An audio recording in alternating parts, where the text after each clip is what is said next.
kinege songa kwa bali mutari kwigubya nabonkora atuma basta ke ngeje asu mwanafunzi naraiga.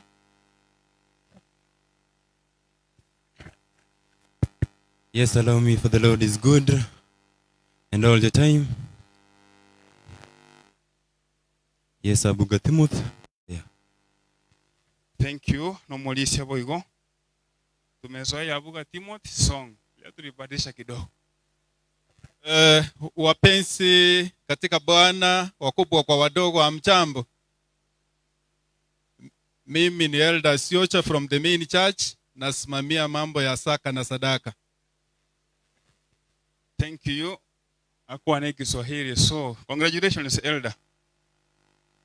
Na inche Pastor Agri Mogira, the school chaplain in Savako Secondary School, where SCDJ means City Divination, and over the same discipline is the number one entity in our school. My patron, where are you please?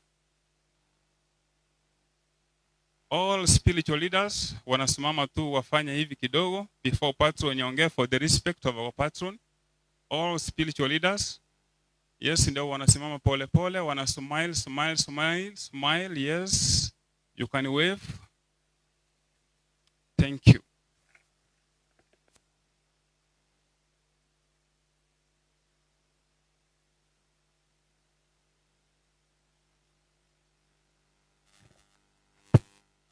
Happy Sabbath.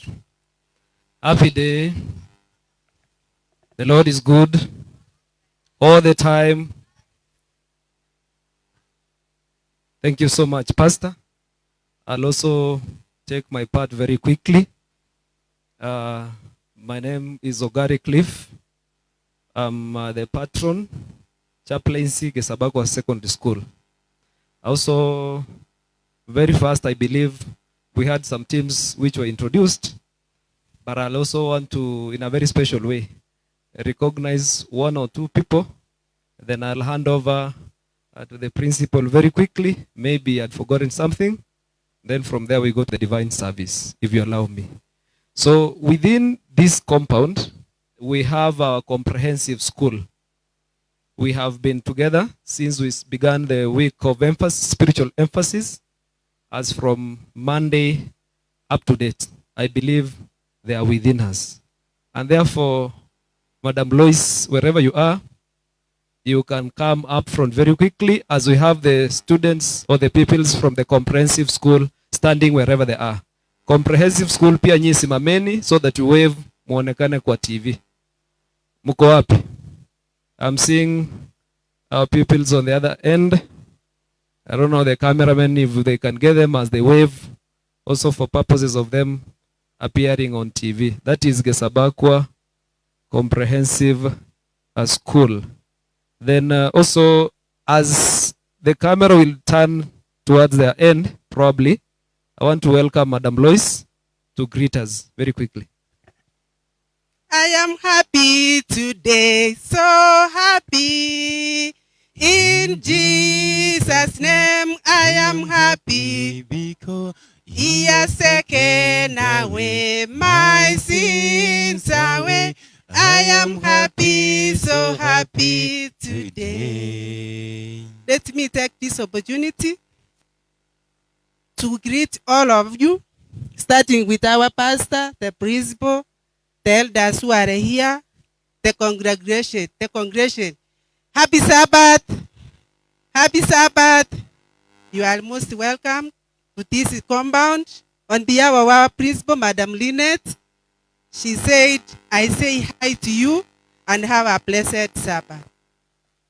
Thank you so much. For the interest of time, our comprehensive school, maybe you'll have a presentation at some time.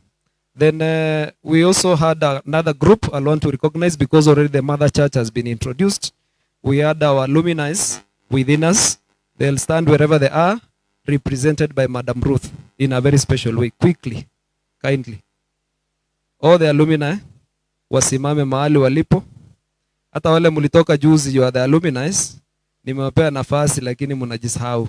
So on behalf, can we salute the congregation? Thank you so much, Madam Ruth, wawakilishe haraka.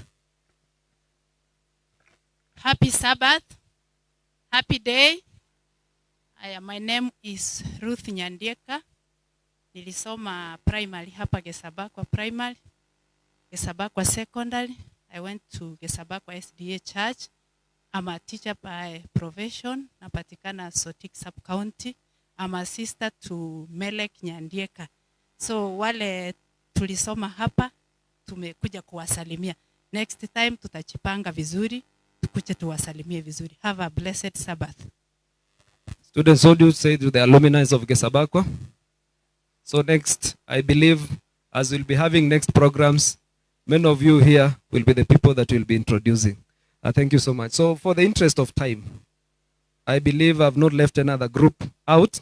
Let me welcome our principal, as he also greets us before we can go to the next program, that is the divine service. Karibu sana mkubwa. Thank you. Happy Sabbath. Happy day. And God is good. And all the time. Oh, wow. God is. Etoro kaneta se trumbeta live. Na inde etoro nomogoko kobarika ni mwensi. Ewe nga mweleke sabakwa. Ase chinse chiga. Tote tonyo robo tegereli obuya. Thank you.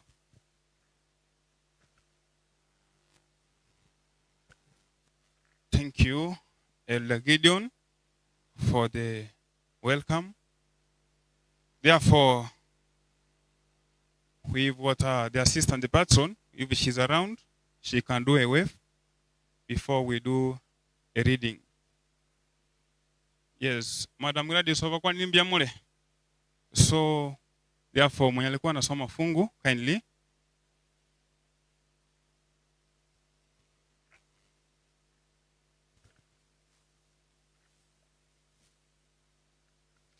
I believe it. Pande hii sijasikia wakiitika. I believe it if it is in the Bible. If it is in the Bible, I believe it. Aya sasa tuende in unison. Mpaka hapa nyuma sijasikia. I believe it. If it is in the Bible. Aya, let's turn to our Bibles.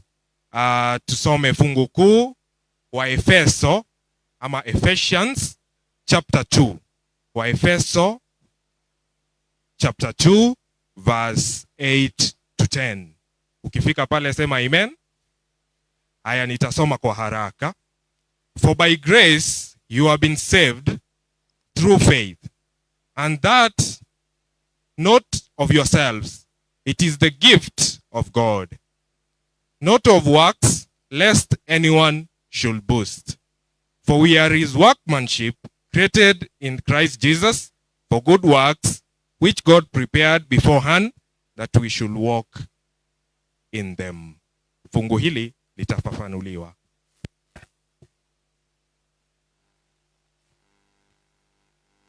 I would like everyone to stand up for our song, number 170, Eke Gusi, while our Buga will assist me.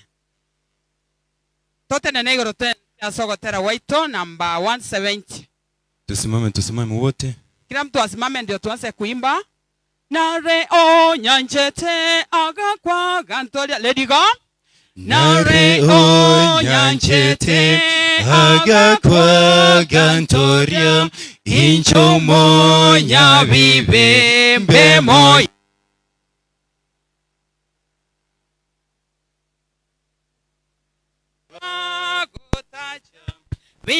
Viane vyonsi vya veire, vyonsi vya vambire, vyonsi vya vambire, agacha ereku bogoria, nobororo bonke yeso anyorete, kavibo gorevi beviane. Ningare omororo, omore mereria, ogonche na enko royane. Tindina ekina, no mosi borende, que vive viane via vampire, vyonsi vya vampire, byonsi byabambirwe agaca ereko bokorya nobororo bonke Yesu anyorete kabibo gore bibe byane menya so motoria tinge motiga tare no mogoko wotambe nintere no monwa gotera senkoro bibi byane byonsi byabirwe byonsi byabambirwe byonsi byabambirwe agaca ereko bogarya nobororo bonke Yesu anyorete kabibo gore bibe byane byonsi byabambirwe byonsi byabambirwe agaca ereko bogarya nobororo bonke Yesu anyorete kabibo gore bibe byane.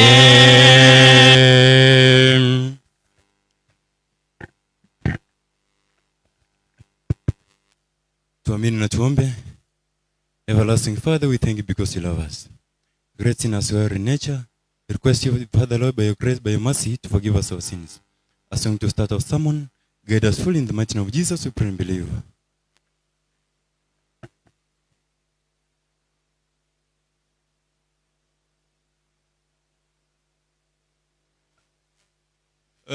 Tumefika wakati mwema wa kukusanya sadaka na saka, na wa ambao ni deaconesses and the deacons musimame, halafu tuombe ndio tukusanye. Can you stand up? Wale ambao wanahusika katika mambo hayo, deacons and deaconesses, na sijaona deaconesses wakisimama. Haya, tuombe. Baba ishie mbinguni, tunakushukuru kwa sababu ya wakati huu. Ona watoto wako wanaenda kukutolea sadaka na saka na sadaka. Tunaomba kwamba utawagusa mioyoni mwao, ili zile ambazo watatoa hizo fedha zisaidie katika kufanya kazi yako. Tumeomba utatubariki kwa njia ya kipekee tutakapotoa, na haya tumeomba tukiamini kupitia kwa jina la Yesu Kristo mkombozi wetu.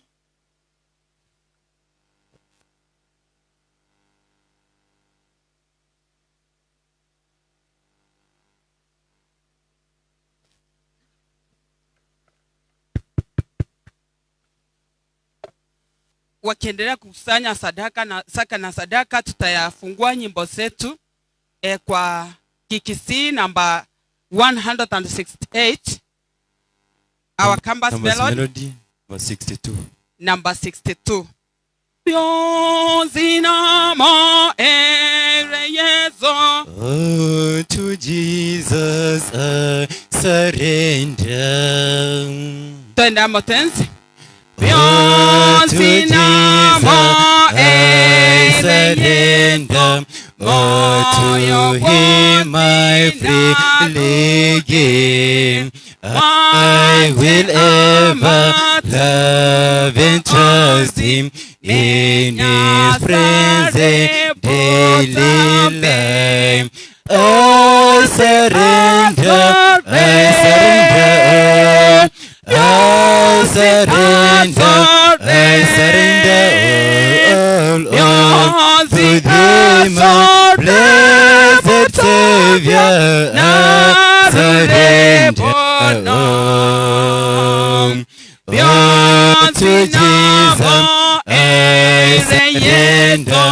Na tu amira sore yetige go koyeke yeso ngire asore surrender, asore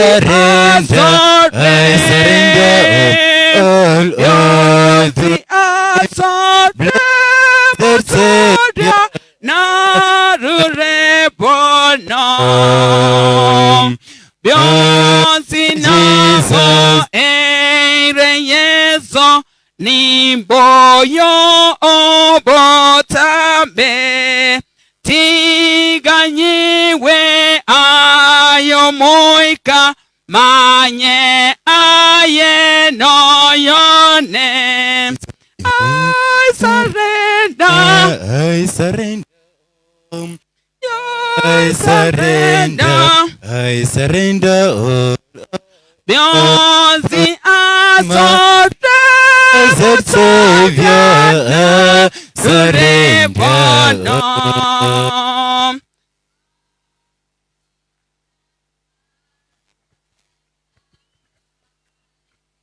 The sacred flame. Gokobwogo tori watoye eretaria o Beyonce, Beyonce azore.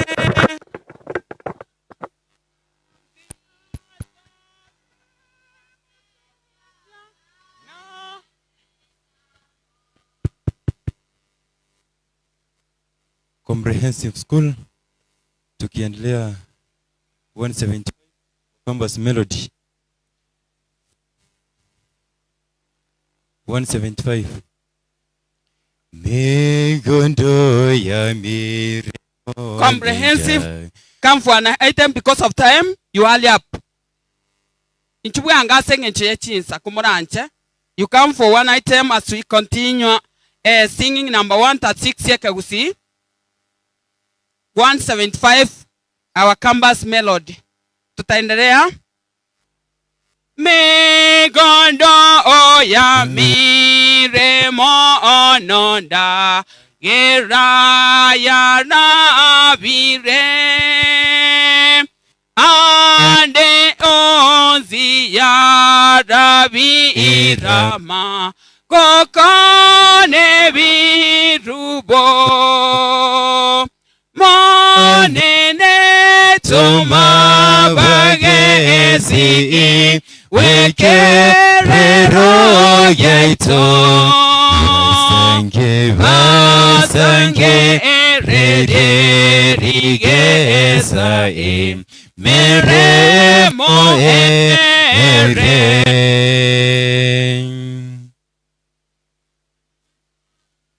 Thank you. Kibako nyagotera chinyomba chobo chenu ochimuina ali n'abasobati bago kyararo na okirora ali skuru no abaga kabakwenda gukia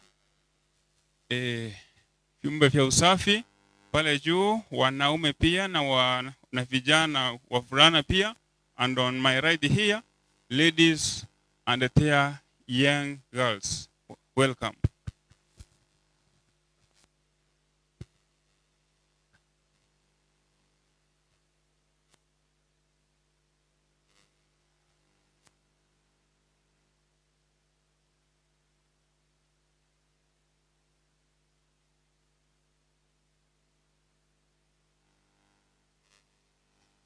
Matera itochi namba 98 kikisi Diogirie chibeso kero chikowa kere ye masare yesa chi ire iwa buna chikowa kere ye masare yesa chi ire totarina besa tomo wanjani dai birebike asomogoko iwa buna chikowa kere ye masare yesa chichire totarina besa tomo wanjani ke wase yeso korwa sabana iwa unachikowa kereye masare yesa chichire.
Alikuwa na mtu katika nchi ya Usi, jina lake Ayubu.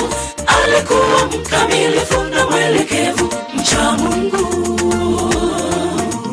Kutokana na hayo Mungu alimtunuku mali mengi, si mifugo, si watoto, si wajakazi. Alikuwa na mtu katika nchi ya Usi, jina lake Ayubu. Alikuwa mkamilifu na mwelekevu, mcha Mungu. Kutokana na hayo Mungu alimtunuku mali mengi, si mifugo, si watoto, si wajakazi. Upande wa mashariki, yeah.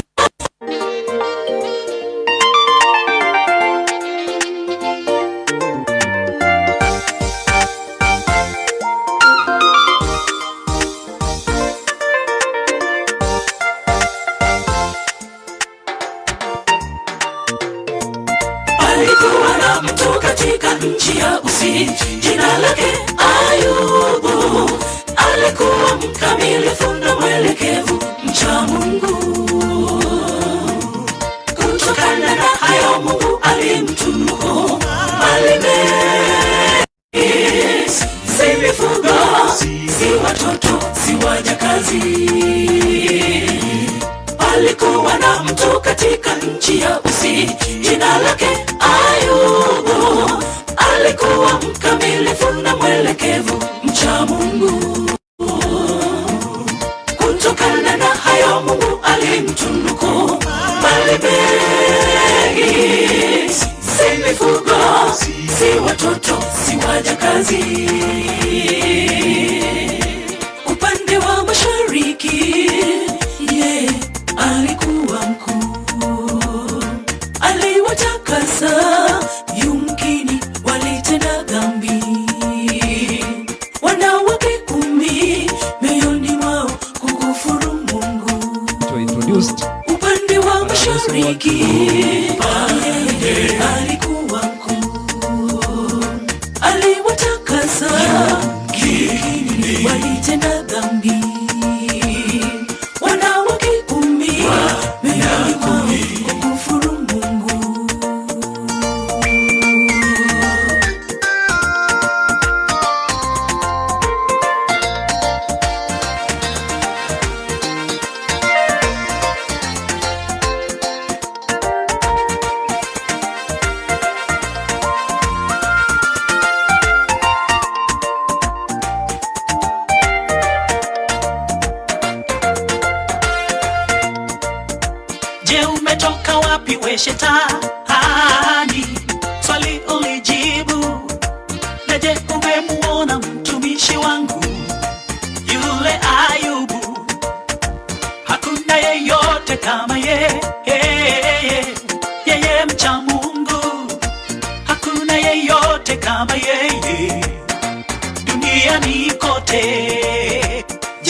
umetoka wapi we shetani?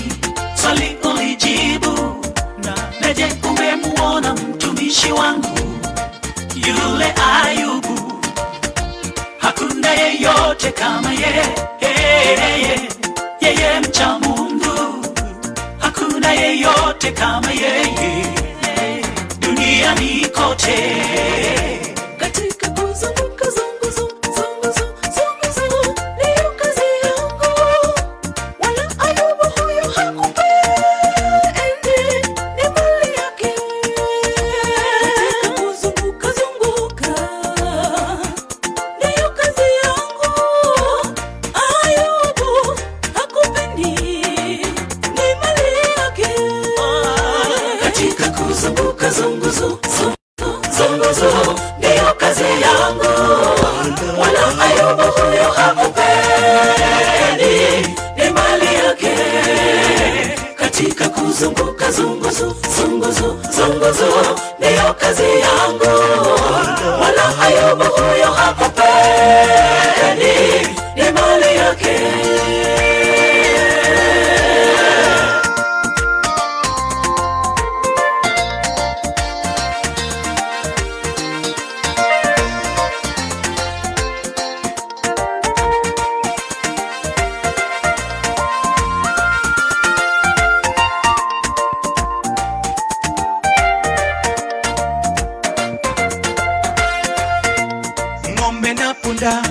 Wamevamiwa, watumishi nao wakauawa, na ni mimi tu nimesalia kukuletea habari hii. Ng'ombe na punda wamevamiwa, watumishi nao wakauawa, na ni mimi tu nimesalia kukuletea habari hii. Moto wa Mungu toka mbinguni kawateketeza kondoo wote, na ni mimi tu nimesalia kukuletea habari hii. Moto wa Mungu toka mbinguni kawateketeza kondoo wote, na ni mimi tu nimesalia kukuletea habari hii. Hata ngamia wamevamiwa na vikosi vya Wakaldayo, na ni mimi tu nimesalia kukuletea habari hii. Hata ngamia wamevamiwa na vikosi vya Wakaldayo, na ni mimi tu nimesalia kukuletea habari hii. Ile ikaanguka na kuwaua wende wako, na ni mimi tu nimesalia kukuletea habari hii. Na nyumba ile ikaanguka na kuwaua wende wako, na ni mimi tu nimesalia kukuletea habari hii. Nilitoka tumboni mwa mama yangu niliuchi, nami nitarudi nilikotoka vile vile. Bwana amechukua kilicho chake, yoyo jina lake Bwana nalipewe sifa siku zote. Nilitoka tumboni mwa mama yangu niliuchi, nami nitarudi nilikotoka vile vile. Bwana amechukua kilicho chake, yoyo jina lake Bwana nalipewe sifa siku zote. Nilitoka tumboni mwa mama yangu niliuchi, nami nitarudi nilikotoka vile vile. Bwana amechukua kilicho chake, yoyo jina lake Bwana nalipewe sifa siku zote. Nilitoka tumboni mwa mama yangu niliuchi, nami nitarudi nilikotoka vile vile. Bwana amechukua kilicho chake, yoyo jina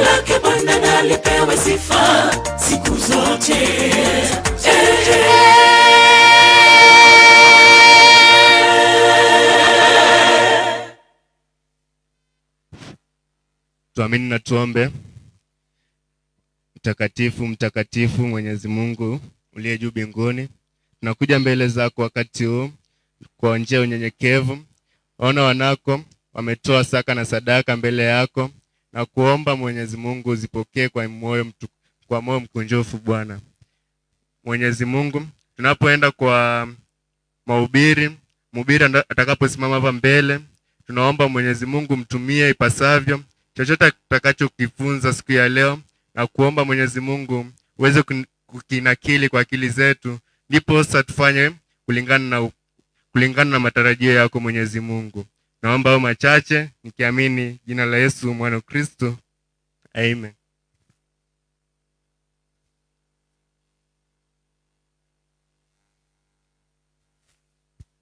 Thank you, our JSS, for the wonderful presentation. Now, before Pastor cometh for the divine hour, alikuwa wanasema presence of Madam Karen. Naomba usimame utusalimie. Yes, from chaplaincy department. She's one of our own. She's a good driver, by the way. That's why we are here safely. Now tusalimie. Happy Sabbath. Happy day. Be blessed. Thank you. Thank you, thank you. Therefore, I want to introduce the guest speaker this right afternoon, Pastor James Kingoina Nyabira, a fully ordained minister of the Seventh-day Adventist Church, and he does a service from Nyansongo district. Is a man of blessings, so to have him here today and for the whole of this week is a blessing. Therefore, I request our senior pastor, as you come.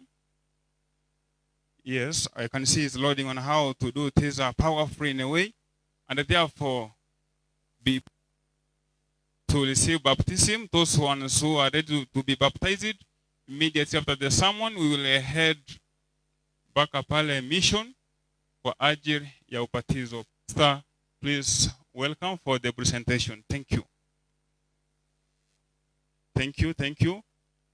The way it's looking, I will present the youth and the bigger message. Praise God.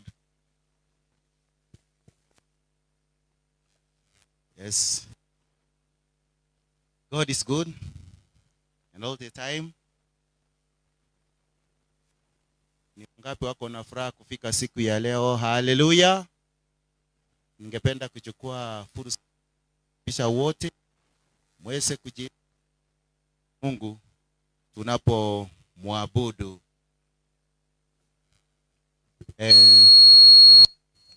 Even those who are watching us through the KCTV, we want to take this opportunity to welcome you.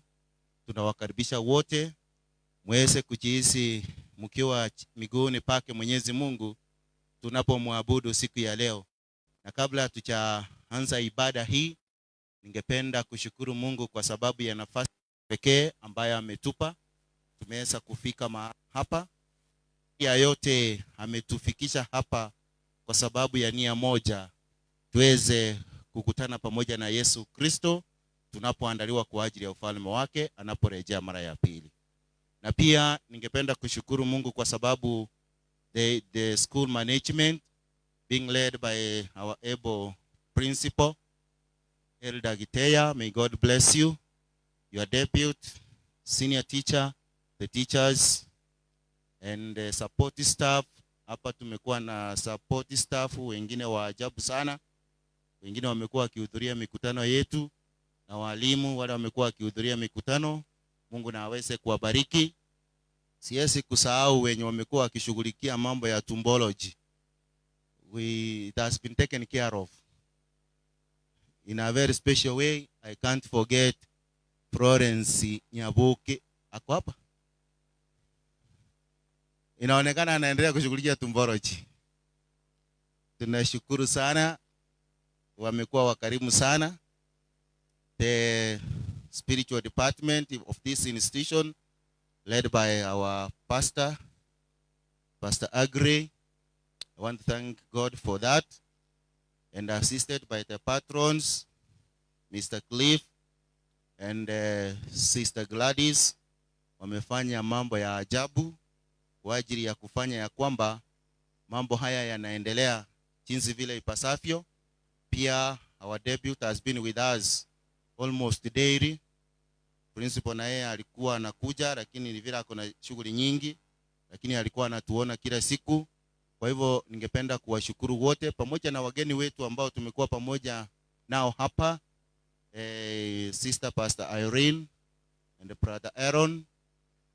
Tunashukuru Mungu kwa sababu tumeshirikiana kwa sababu ya juma hili la mafundisho, na ni mambo ambayo ya kuweza kunawisha wanafunzi wetu katika hali ya kiroho, walimu wetu pamoja na watendakazi wote na wazazi wote. Week of Spiritual Emphasis is not meant only for students. It is meant for all of us. Kwa sababu mbingu si ni ya kila mmoja. The marvelous grace was given for all of us. Haikupeanwa tu kwa wachache, lakini imeweza kupeanwa kwa sisi wote. Kwa hivyo ningependa kuwashukuru wote. Mungu azidi kuwa pamoja nanyi.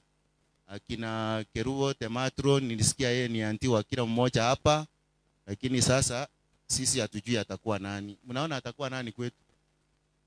Wawa. Wanafunzi wamesema atakuwa wawa kwetu, na amekuwa wawa kwa sababu kila kishughulikia mambo ya Tumboro Chipale kwa ile ofisi huko amekuwa akiwepo. Mungu awabariki wote, na wanafunzi nanyi pia Mungu awabariki. Mmekuwa watiifu, wasikifu, na pia kwa sababu mlisikiza fema, na hata jana tulipocheza niliona watu wakigaragazwa hapo, walikula mabao bila kugusa. Kwa hivyo tunashukuru Mungu. Nilibarikiwa kushuhudia netball ya girls, waliweza kuchafua ama sege sana. Ile style niliona, ile ni Roho Mtakatifu aliwaongoza. Mlifanya mambo. Alafu boys pia walikuwa wameanza kulemewa, lakini Roho Mtakatifu aliposhuka ikakuwa ni 3-0. So tunashukuru Mungu kwa sababu ya hiyo. Ushindi kama ule tulipata tukiwa ndani ya Yesu, tutapata ushindi wa kuingia mbinguni. Tukipea nafasi neema ya Mungu ambayo ni ya ajabu, neema ambayo ilifilia mwenye dhambi kama mimi, neema ambayo Mungu wetu alitupea kila mmoja wetu, ikiwa tutaitikia uokofu wa ajabu kama huu, ningewahakikishia ya kwamba, ndugu na dada yangu pamoja na watazamaji wenzangu, mbingu itakuwa yetu. Mbingu tumeandaliwa kila mmoja wetu. Hakuna yule ambaye atasema ya kwamba mimi sina fursa ya kuingia mbinguni. Mbinguni imeandaliwa, na pia tumepewa nafasi ya kuingia mbinguni, wakubwa kwa wadogo, weusi kwa weupe, wa Afrika kwa wazungu, hata na wa China. Ijapokuwa wanakula dogi, sijui vile hiyo yao itakuwa, lakini tunawaombea Mungu awasaidie wasikule dogi na wao wafike mbinguni. Haleluya. Pia tunapoendelea kujifunza neno la Mungu, neno kuu limekuwa neema ya ajabu, the marvelous grace, and this marvelous grace was given to us on the cross of Calvary. Pale msalabani tuliweza kupata neema hii ya ajabu, neema ambayo iliyotuokoa sisi ambao tuliokuwa wenye dhambi. Ndugu na dada yangu, tunapozungumzia kuhusu neema, inamaanisha ya kwamba Mungu aliweza kutupea huruma ile ambayo hakuna mwanadamu anaweza elezea. When we talk about grace and melted favor that no one can be able to give us, there is nobody who can be able to exhibit the grace that God gave us on the cross of Calvary.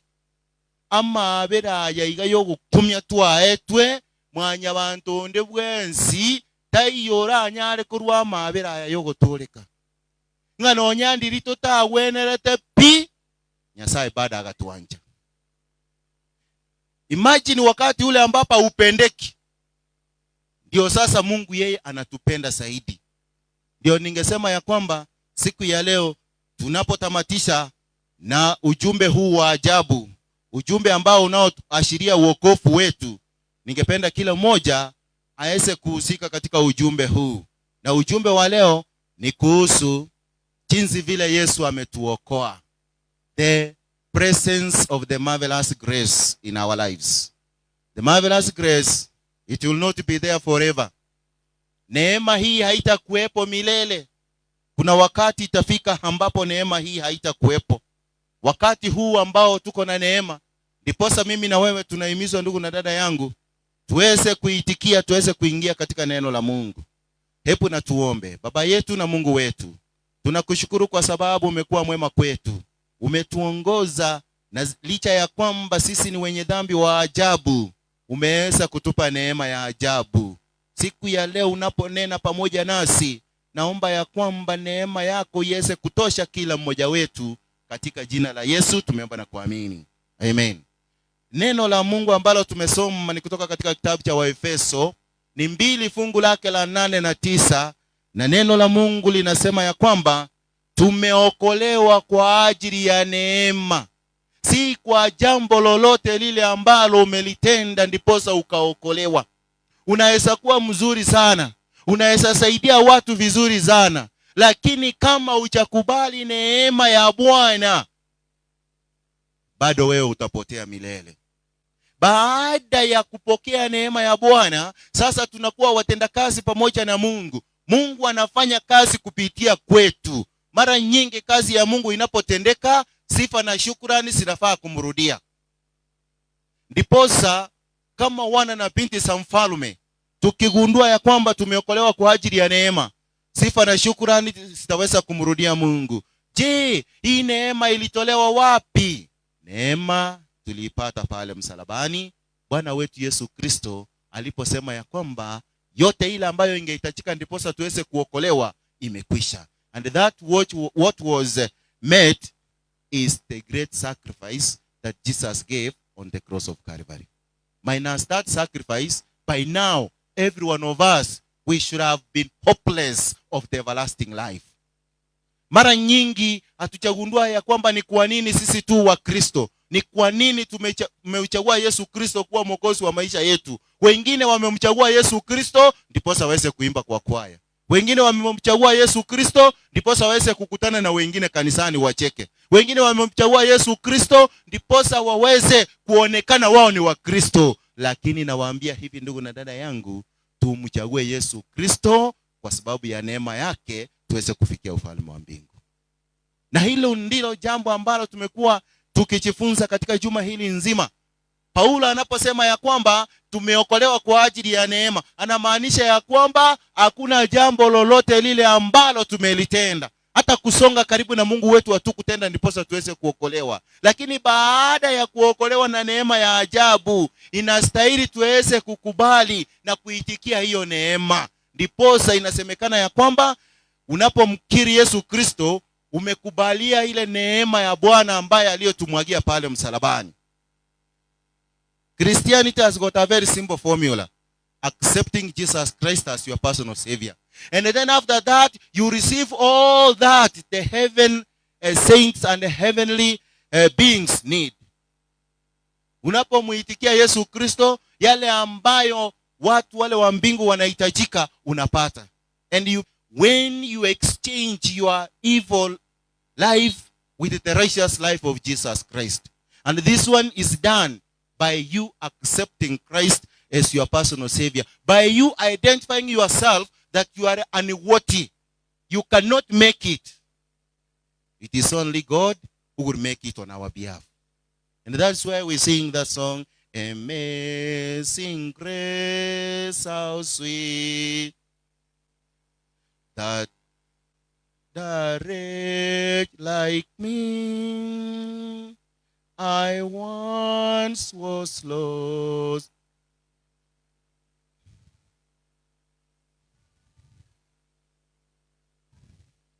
Yeah, kabla neema haijaja nilikuwa nimepotea. Tulikuwa tumepotea kiaje? Tulikuwa tumepotea milele. Lakini baada ya neema ya Mungu kuja, mimi na wewe tumeokolewa. Tulikuwa ambao hatuoni, tulikuwa vipofu katika maisha yetu ya kiroho. Lakini Yesu alipokuja, tukawa na macho ya kuona. pasinge kuwepo na kuja kwa Yesu Kristo aweze kutupa neema yake, kwa saa hii hatungeketi hapa. Hata kuketi kwetu hapa kungekuwa bure. Lakini kwa sababu ya hiyo neema ambayo ni ya ajabu, mimi na wewe Mungu ameweza kutupea, sasa tunastahili kuitwa wana na binti za mfalme watakaorithi ufalme wa mbingu. Tunaposoma katika kitabu cha Titus chapter 2 and verse 11, Biblia inasema ya kwamba ni kwa neema ya Mungu ambayo tumeokolewa. Ni kwa sababu ya hiyo neema mimi na wewe tuko na fursa ya kuwa na uzima wa milele. Tuko na fursa ya kuishi tena milele.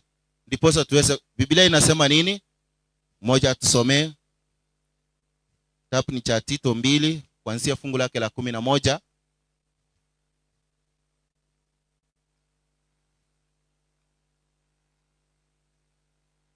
For the grace of God that brings salvation has appeared to all.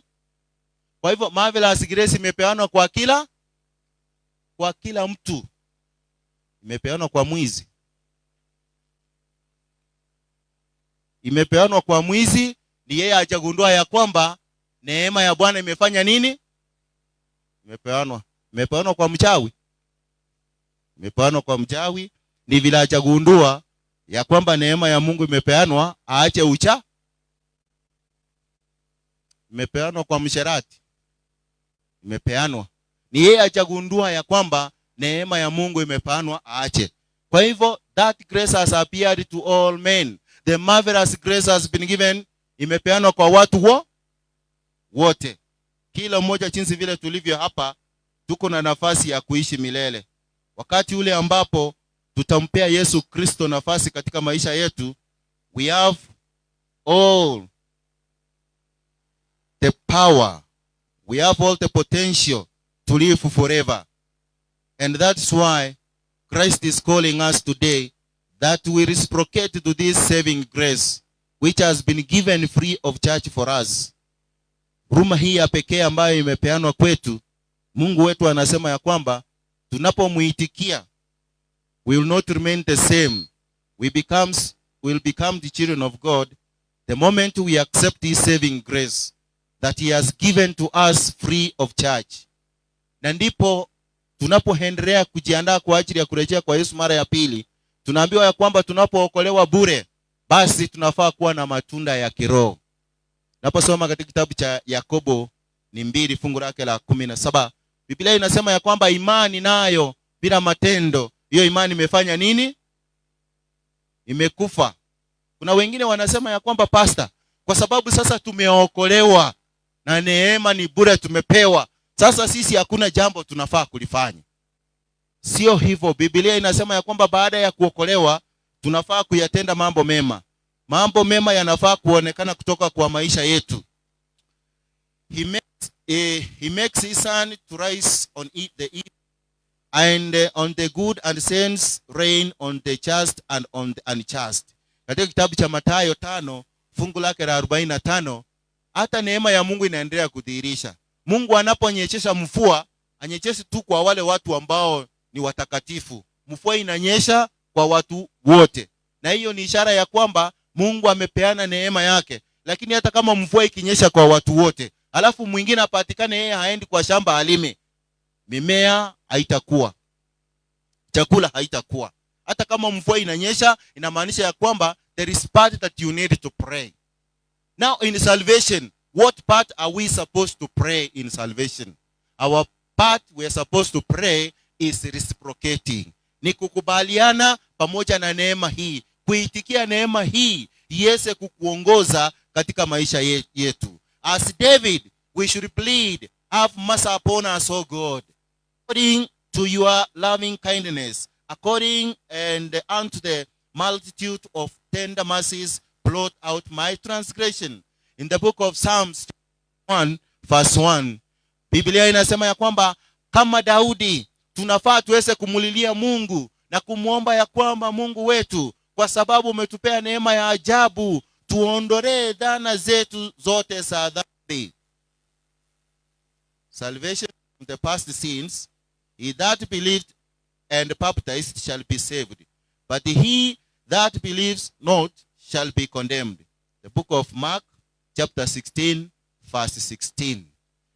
Neema ya Mungu inasimamia ikidhihirisha ya kwamba basi lazima tuweze kuamini ndiposa tuweze kuokolewa. Lakini kama hatujamwamini Yesu Kristo, tutabaki katika laana ile ya kupotea milele. Neema ya Mungu inatuondolea laana ile ambayo tulikuwa tumepata tuweze kupotea milele. Kwa hivyo tunapoitikia Yesu Kristo, anapotupea neema yake ya ajabu, sasa tunahesabiwa haki. Ile kesi ambayo tuliyokuwa nayo ya kupotea milele, tunakuwa na nafasi tena ya kuishi milele. Salvation in heaven, him redemption through his blood. Forgiveness of sin according to the riches of grace. In the book of Ephesians chapter 1 verse 10. Yangu, wokovu wetu tumehakikishiwa kupitia kwa kufa kwa Yesu pale msalabani. Na katika damu yake iliyomwagika pale msalabani, iliyosimamia kafara zote zile ambazo zilikuwa zinatolewa ndiposa tuweze kuhesabiwa haki, kupitia kwake mimi na wewe tumekuwa huru. Na sio huru tu saa hii, tumekuwa huru milele. Hallelujah. We have been freed from that chain of curse. Tulikuwa tumefungiwa pamoja na laana ya kupotea milele. Lakini Yesu Kristo alipotufilia pale msalabani, sasa mimi na wewe tumekuwa huru. Na ni vizuri tuweze kuitikia nafasi ya kipekee ambayo tumepewa. There is power, wonder working power in the blood of the Lamb. There is power in the precious Nechinguru Asam Yengo Nechinguru Chinguru Chokumya Asama Nyinga Yengondi. In the blood of Jesus there is power, and that power is able to save each and every one of us. Even though sometimes when you examine yourself, you count yourself to be a sinner. Kuna wengine wakijiangalia tu hivi, wao wanasema mimi ni kuni. Mimi ni kuni ile ya kuchoma wenye dhambi. Nataka kukuambia hivi ndugu na dada yangu, kuna matumaini ndani ya Yesu Kristo. Licha ya kwamba unapojiangalia umejaribu kutenda mema, the moment unajaribu kutenda mema ndio unaendelea kuwa mbaya zaidi. The moment unasema ya kwamba kuanzia leo mimi sitakuwa naiba nguo za wanafunzi wengine. Kuna wengine wanaiba nguo za wenzao hapa. Ukiona blouse yako imezeeka kidogo, unatafuta Colgate, kama alikuwa ameandika admission number yake pale, unaweka, unaosha, masomo yako yanakusaidia kuiba. Now you are becoming an intelligent criminal. Instead of becoming an intelligent saint, you become an intelligent criminal. Hiyo yote unapoenda kwa Yesu, anaiosha na damu yake na unakuwa msafi kama theluji. There is nothing that God cannot do in your life the moment you surrender your life unto him, because the marvelous grace is sufficient. God's grace is sufficient for all our problems, for all our shortcomings. It is there must be. God is the source of salvation through Jesus Christ. He gave his only begotten Son without a condition. Jesus was not given with any condition. In the book of John 3 verse 16, the Bible says, "For so God loved the world that he gave his only begotten, that whosoever believes in him shall not perish but have everlasting life." Now we have a chance of having everlasting life or perishing. If you accept the presence of the marvelous grace in your life, automatically you will enter into everlasting life. But if you deny to accept the presence of the marvelous grace in your life, this which was exhibited on the cross of Calvary, then that curse, the original curse, will be there. And when the Bible is talking about everlasting death, it means getting lost forever. For now, we can pass through sleeping. Whenever you believe in Jesus Christ, kwa sababu tunaishi katika dunia ya dhambi, unaweza kufa ama unaweza lala. Lakini ukilala, kama umemchagua Yesu Kristo, kuna matumaini ya kufufuka na uweze kuishi milele na milele mbele ya kiti cha enzi. All we like sheep have gone astray. We have turned everyone to his own way, and the Lord has laid on him the iniquity of us, as you read from the book of Isaiah, chapter 53 and verse 56. For by grace you are saved through faith, and that is not your own making. You cannot save yourself. Nobody can save himself or herself. Hakuna mwenye anaweza jiokoa. Na mwingine aseme, pastor, vile umesema hivyo, ikiwa tumeokolewa na neema na hakuna jambo tunaweza lifanya, kwa hivyo tukiokolewa tukae? Hapana. Baada ya kuokolewa, sasa unakuwa mtoto wa Mungu, and you bear the fruits of the Holy Spirit, as we read from the book of Galatians chapter 5 verse 22. When you accept Jesus Christ, now you don't remain dormant. Kuna wale ambao wameokolewa, wamesema sisi ni Wakristo, lakini sasa wao hakuna jambo wanafanya. Kama ni kuimba, hawawezi imba. Kama ni kutoa zaka na sadaka, hawawezi toa. Wanasema, unajua pastor, si Mungu ametupa marvelous grace free of charge. Now we have been saved. There is nothing we should do. No, when you have been saved, you need now to bear the fruits of the Holy Spirit. The fruits of the Holy Spirit ni kupenda wengine jinsi vile unavyojipenda. Kuna wanafunzi wenye hawapendi wengine. Unapoibia mwenzako, unampenda ama unamchukia? Unamchukia. Tunafaa kupendana. Kuna Wakristo ambao pia nao hawapendi wengine. Kiwa ni Mkristo mwema, unapenda mwenzako. Akiwa na shida, hufai kufurahia. Akiwa na shida, unafaa kumuombea. Kwa sababu Mungu amesema ya kwamba tupende wenzetu jinsi vile tunavyojipenda. We need to love our neighbors as we love ourselves. And the marvelous grace entails that you need. By the way, it is not by your powers. Kama ingekuwa ni nguvu zetu, hatungeweza kupenda wengine. Na ukiona upendi wengine na uwatendei mema, hivyo inamaanisha ya kwamba uchamruhusu Yesu aweze kuingia katika maisha yetu na aweze kukutawala katika maisha yako. Unapomruhusu Yesu Kristo, unaishi maisha ambayo sio ya kawaida. When you receive God's marvelous grace, you live an extraordinary life. That when somebody messes to you, unamwambia sorry. Nani hapa mwanafunzi anaweza kanyagwa na mwingine alafu amwambie sorry? Mwenye amekanyagwa aseme. Mara nyingi we expect mwenye amekanyaga afanye nini? Aseme sorry. Lakini itakuwaje mwenye amekanyagwa useme sorry? Mwenye amekukanyaga atasikiaje? Atajihurumia. Lakini mara nyingine unapokanyagwa na wewe unakanyagana. Sasa inakuwa makanyagano.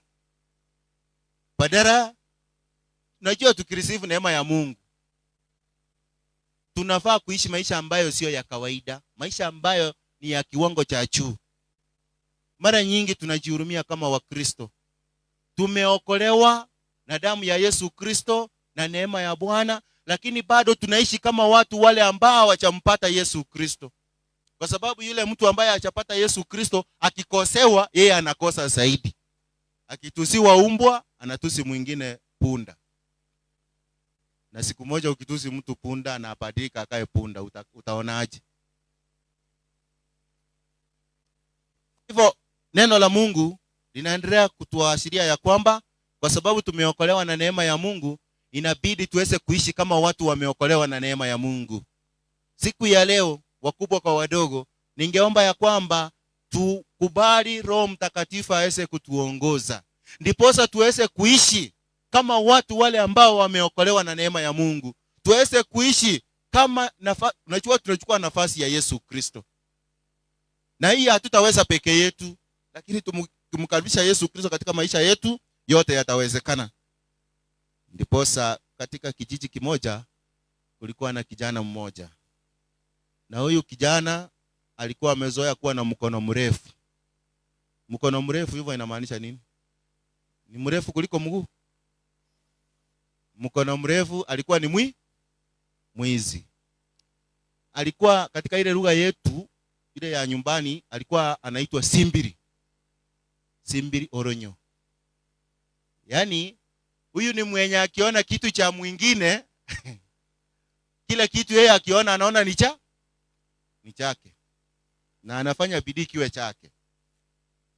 Basi akawa mara nyingi anakuwa warned, anaambiwa ya kwamba mambo ya wizi, Biblia imesema, tuliona in the course of the week, stealing is one of God's commandments. Amesema do not steal. Basi akaambiwa ya kwamba ndugu yangu, umezoea kuiba. Na siku nyingine baada ya familia moja kumaliza kupika na kula chakula, akaingia pale saa 3 ya usiku. Akaingia hapo jikoni, na wengine wanaacha unga hapo jikoni na maziwa ilikuwa hapa juu. Kuna wenye walikuwa naweka maziwa na ekerandi hapo jikoni, na weko hapo juu ya moto hapo. Ndio inaendelea kukaa kali zaidi. Sasa jamaa akafunja kwa dirisha, akaacha kapika ugali. Na maziwa ilikuwa hapo, hakuhitaji sahani na hakuhitaji kikombe. Sufuria iliyokuwa imeachwa hapo yeye alipika nayo, na ndio ikakuwa sahani yake. Alafu ekerandi ikakuwa kikombe yake. Baada ya kunywa maziwa, na hii maziwa ilikuwa imekaa kali kidogo. Baada ya kunywa maziwa sana, akasikia kausingizi. Sasa si nimeshiba. Akalala pole tu, akajiwekelea. Baada ya kujiwekelea, kausingizi kingine, kuna kausingizi kingine kana kuchanga kazuri, hasa kwa darasa. Ndani ya darasa saa 8, especially when you have the chemistry and the maths lessons, na tena zinakuwa double. Kuna kausingizi kingine kana kucha kazuri, mwalimu anafunza unasikia lakini hausikii. Hako kausingizi kakamuingia. Na pia unajua kulikuwa na kajoto kingine hapo, hiyo moto yenye alikuwa amepika nayo ugali iko imeisha. Sasa akasema wacha nijiwekelee kidogo, ikifika kitu saa 8 hivi ya usiku, saa 7 niondoke. Roho Mtakatifu akashuka kutoka mbinguni, akamwambia hapa ni nyumbani. Akaanza kuota sasa, ako kwa kitanda yake na analala usingizi poa kama ile hajailala kwa maisha yake yote. Kufika saa 11 wenyewe wanaamka. Unajua alipitia kwa dirisha. Wao wanafungua mlango, wanapata jamaa amepika ugali, amekula nusu kwa sababu alipika mingi. Maziwa naye amekunywa, na ekerandi amemaliza yote. Sasa ni kulala, amelala pale. Wacha nikuambie ndugu na dada yangu, hiyo sio ka story kingine hapa kapaka na panya. Hiyo it is the real story. Jamaa aliguswa na akagusika. Unajua kuna wakati mtu anaguswa na anagusika.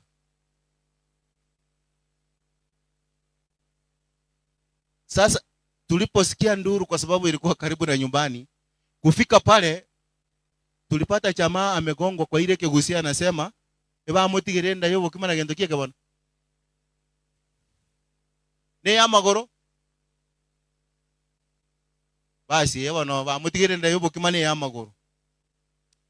Sasa kufika pale nikawaambia si vizuri kuua. Wakasema pastor, si mnaomba mtu asiibe? Tunasema asiibe, na pia Biblia inasema don't kill. The same time it says don't. There is no reason for whatsoever you are supposed to kill. Nikawaambia msiue. Basi wakasema kwa sababu pastor amesema wacha huyu jamaa apelekwe hospitali. Na kwa kweli nikafacilitate kumpeleka hospitali. Tukaenda hospitali, jamaa akatibiwa. Nilikuja kugundua wezi hawakufi haraka. Hawakufi haraka. Jamaa baada ya 3 days kwa sawa. Nikamuongea na yeye, nikamwambia unaona aje? This was your last chance. Si umchague Yesu Kristo kuwa mwokozi wa maisha? Akaniambia pastor, Sasa mimi nitakuwa pastor. Nikamwambia hata ukiwa pastor, you will preach a really live sermon. Basi akaniambia, pastor, kwa sababu nimesikia hivyo, nitaenda kubatizwa. Uzuri kulikuwa na crusade hapo karibu, tukaenda tukapanga, tukampatiza. Na tukamwambia ya kwamba ili kosa umefanya usirudie tena. God has given you the second chance. Kwa sababu alikuwa amekufa kabisa, ni ile niliwaambia ni roho peke yake ilikuwa imebaki. Na ndio nimewaambia ya kwamba mwizi akufi haraka. Uone ile mawe kijana mwingine alimgonga. Ungesema kama mtu angekuwa hai kutoka hapo.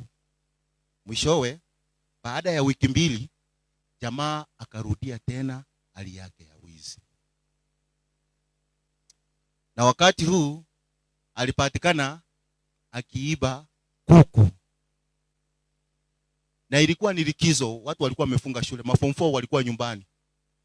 Na ndio walikuwa wamekula kidogo kwa sababu after 1 week walikuwa wamekula kidogo, hapa shule unajua ni kidogo kidogo. Sasa walikuwa wamekula, sasa wameshiba. Wakasema mwizi. Na jamaa alifahamiwa. Akashikwa. Kijana mwingine hapa alikuwa amepepa tile. Na mwingine amepepa mafuta ya petroli. Wakasema leo ni leo, asemaye kesho ni muongo. Hii wizi tutaiangamiza sasa. Kama wakasema, mwingine akasema ati kama Mungu ameshindwa kuangamiza huyu, sasa sisi tutaangamiza yeye. Unfortunately, jamaa alichomwa na akafa akiwa mwenye dhambi. Sijui ni nini itakufanya uachilie this marvelous grace that God has given you. You misuse it extravagantly. Unajua mara nyingi maisha ambayo Mungu ametupa tunayatumia tu kiholela holela. Hatujui ya kwamba mwisho wetu unaweza fika wakati fulani.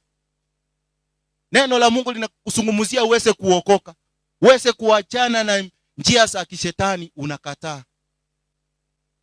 Usipofanya hivyo, the probation period ikiisha, you will not have another chance. Jamaa akafa na historia yake ikaisha. We are not far from this guy. Kuna mambo ambayo tumeyatenda kinyume na mapenzi ya Mungu. Na Mungu amekuwa akituhurumia mara nyingi. Nataka kukuhakikishia siku ya leo, ndugu na dada zangu na hata watazamaji wenzangu, Mungu wetu anazidi kutuhurumia, lakini tukumbuke hivi, hii huruma haitakuwa hapo forever and ever. Ndio ningependa kuwasihi katika siku ya leo, kila mmoja wetu tumchague Yesu Kristo kwa mwokozi wa maisha yetu. Na tukifanya hivyo, tukubali kuishi kulingana na mapenzi ya Mungu katika jina la Yesu. Ni wangapi pamoja nami wanasema ya kwamba neema ya Mungu yatosha dhambi zangu zote? Baba, katika jina la Yesu, tunakushukuru kwa sababu umetupa kipawa cha kipekee ambacho ni mtoto wako Yesu Kristo aliyetufilia pale msalabani. Kupitia kwake kila mmoja wetu tumepata neema ya ajabu, neema ambayo ni kipawa kinachotoka kwako peke yako. Neema hii ndio inayotufanya wakubwa kwa wadogo, Mungu wetu, na hata wote ambao wanaotutazama katika runinga ya Kisi TV. Mungu wetu, naomba ya kwamba kila mmoja ameinua mkono wake, neema yako iweze kututosha, ndiposa tuzidi kusalia kuwa wana na binti zako watakaorithi ufalme wa mbingu. Miongoni mwetu yawezekana kuna wale ambao wako na mahitaji, kuna wale ambao ni wagonjwa. Mungu wetu, tuomba ya kwamba kwa sababu neema yako yatosha, uwapone katika jina la Yesu. Kuna wale ambao wana amani katika maisha yao, katika familia zao. Tuomba ya kwamba neema yako iweze kututosha sisi wote, kwa sababu wewe ni Mungu wa amani, wewe ni Bwana wa amani, uweze kutamalaki katika maisha yetu. Tunakushukuru kwa sababu ya nafasi ambayo umetoa ya kipekee. Umeweza kutufundisha neno lako katika juma nzima katika shule hii ya Gesabakwa Secondary pamoja na Comprehensive School. Mungu wetu, nasidi kukabidhi uongozi wa mashule haya mawili mikononi mwako. Principals waliomo uweze kuwa pamoja nao, uweze kuwaongoza na neno lako wanapoandaa wana na binti zako kwa ajili ya ufalme wa mbingu na hata kupata elimu ya dunia hii. Tuomba ya kwamba kwanza tukipata ufalme wako, haya mengine utatusaidia. Miongoni mwetu kuna watainiwa wanaoenda kuketi mitihani. Mungu wetu na wakabidhi mikononi mwako, wa kidato cha 4, pia grade 6 na grade 9. Wote Mungu wetu na waleta mbele ya kiti chako cha enzi. Unapokumbuka wana na binti zako, naomba ya kwamba uweze kumpa kila mmoja alama anayostahili, na mwishowe sifa na shukrani sisi kukurudia. Zaidi ya yote, unakili majina yetu yote katika kitabu cha uzima. Unaporejea mara ya pili, pasiche pakawa hata mmoja ambaye ametutazama na wale ambao tumehudhuria kikao hiki atakosa katika ufalme wa mbingu, bali sote tukulaki mawinguni. Ni katika jina la Yesu tumeomba na kuamini. Amen. As I conclude, I want to make an appeal. Kuna yule anasema ya kwamba kwa sababu siku ya leo amegundua neema ya Mungu yatutosha sisi wote, na anataka kusema, nami leo nataka kujiunga na kundi kubwa litakalo mlaki Yesu mara ya pili kwa kumchagua Yesu kuwa mwokozi wa maisha yake. Do we have anybody? Kuna yule anayesema hivyo miongoni mwetu ya kwamba kwa sababu neema ya Mungu yatosha, nami nataka kumchagua Yesu Kristo kama mwokozi wa maisha yangu. Kama huko, tafadhali tembea mbele tunaposimama na huo wimbo wetu number 5. Pia wale wanaoenda kubatizwa, ningependa nanyi muweze kuja hapa mbele tunapoendelea kuomba. Amazing grace,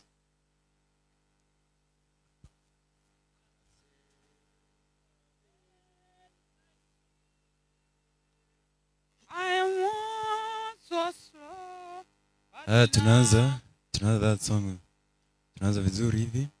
Amazing grace, how sweet the sound that saved a wretch like me. I once was lost, but now I'm found. Was blind, but now I see. 'Twas grace that taught my heart to fear, and grace my fear relieved.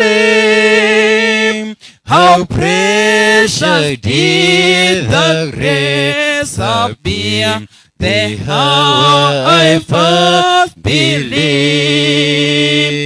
The many days, just toys and sneer, I have fallen. Nimesema ya kwamba hata wale wanaenda kubatizwa, kujeni hapa mbele. We want to pray for you. Wale wanaoenda kubatizwa, tuje hapa mbele, na wale wanataka kumchagua Yesu Kristo kama mwokozi wa maisha yao, tafadhali tuje kwa haraka. We want to pray for you. And after this, we are going to baptism immediately. Kwa hivyo ningependa tuweze kusonga mbele kwa haraka tunapomalizia na huo wimbo. Through many dangers, toils and snares, I have already come. 'Twas grace that brought me safe thus far, and grace will lead me home.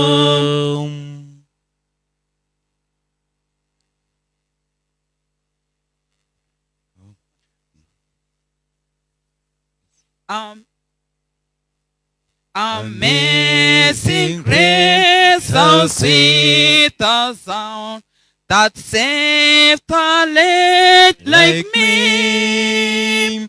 I once was lost, but now I'm found. Was blind, but now I see. 'Twas grace that taught my heart to fear, and grace my fear relieved.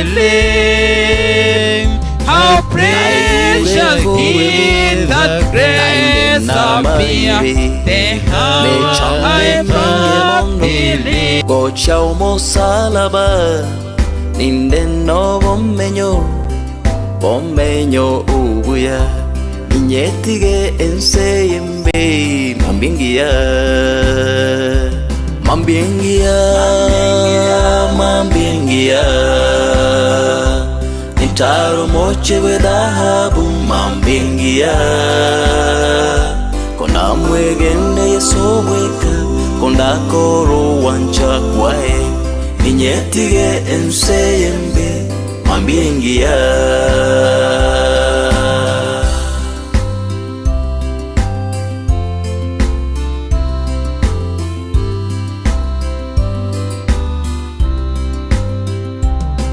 I heard from the preacher, this world is not my home.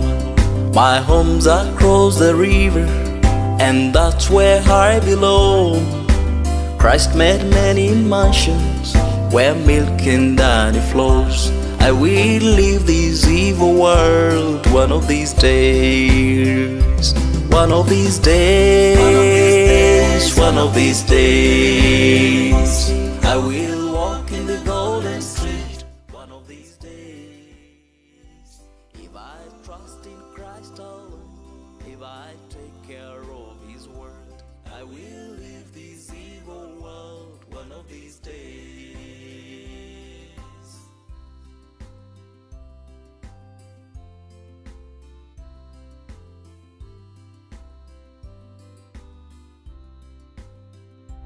Mambiengia, nitaro moche we dhahabu. Mambiengia,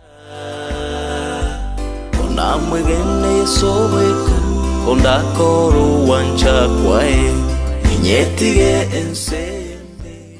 Mambiengia, mambiengia.